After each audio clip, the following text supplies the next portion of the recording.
नमस्कार, मैं सरला रावत शाह। आप देख रहे हैं पब्लिक एक्सप्रेस न्यूज। स्वागत है आप सभी का। महाकुंभ में जहां भीड़ है तो वहीं रास्तों पर जाम।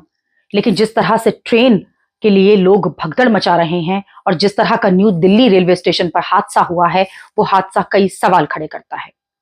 144 साल बाद लगने वाले कुंभ में हर कोई जाना चाहता है, हर कोई स्नान करना चाहता है। इसी बीच नई दिल्ली रेलवे स्टेशन पर शनिवार की रात जिस तरह का हादसा हुआ है, उस हादसे से अब सुरक्षा से लेकर व्यवस्था तक पर सवाल उठ रहे हैं।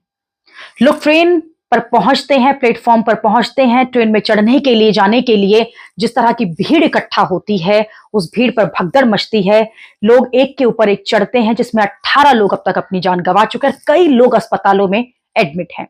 नई दिल्ली रेलवे स्टेशन से प्रयागराज जाने के लिए कई स्पेशल ट्रेन चलाई जा रही हैं सरकार की तरफ से, रेलवे विभाग की तरफ से। उसी बीच 8 से 9 बजे के बीच में नई दिल्ली रेलवे स्टेशन 14 और 16 प्लेटफॉर्म पर यह हादसा हो जाता है। लोग प्लेटफॉर्म 14 पर इंतजार कर रहे होते हैं कि उनकी ट्रेन आएगी और वो महाकुंभ जाएंगे।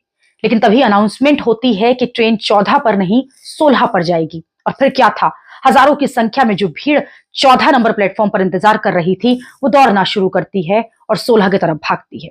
इसी बीच कुछ लोग गिरना शुरू करते हैं और उसके बाद ये गिरने का सिलसिला जारी रहता है। चश्मदीद लोगों का कहना है कि इस तरह की भगदड़ उन्होंने रेलवे स्टेशन के पास कभी नहीं देखी।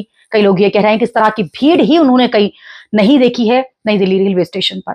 यह हादसा हमारी व्यवस्था पर सवाल उठाता है कि अगर हमने इतने टिकट काटे थे, हमें पता था कि इस तरह से अब नई स्पेशल ट्रेन हम लगा रहे हैं, और सोचिए कि जो पहले से ही स्केड्यूल ट्रेन हैं वो भी आएंगी, तो ये जानकारी है हमारे पास कि वहां पर उस वक्त पर कितने यात्री एक समय पर स्टेशन पर होंगे, प्लेटफॉर्म पर होंगे।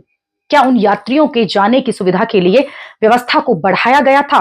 क्या आरपीएफ से लेकर और भी जो सुविधाएं होती हैं वो मुहैया कराई गई थी? क्या केवल टिकट काट देने से काम चल जाएगा? क्या केवल स्पेशल ट्रेन लगा देने से काम चल जाएगा? क्या हम ये नहीं जान रहे हैं कि महाकुंभ को लेकर लोगों में जोश कैसा है? लोग, अगर आप 1500 टिकट काट रहे हैं तो ये मान के चलिए कि 3000 लोग वहां पहुंचेंगे। और अब यही सवाल विवाद भी बन रहा है और अब यही सवाल विपक्ष भी पूछ रहा है। अभी के लिए इतना ही। अगली खबर में आपसे फिर होगी मुलाकात। देश और दुनिया की खबरों के लिए आप देखते रहिए, आप जुड़े रहिए पब्लिक एक्सप्रेस न्यूज के साथ। धन्यवाद।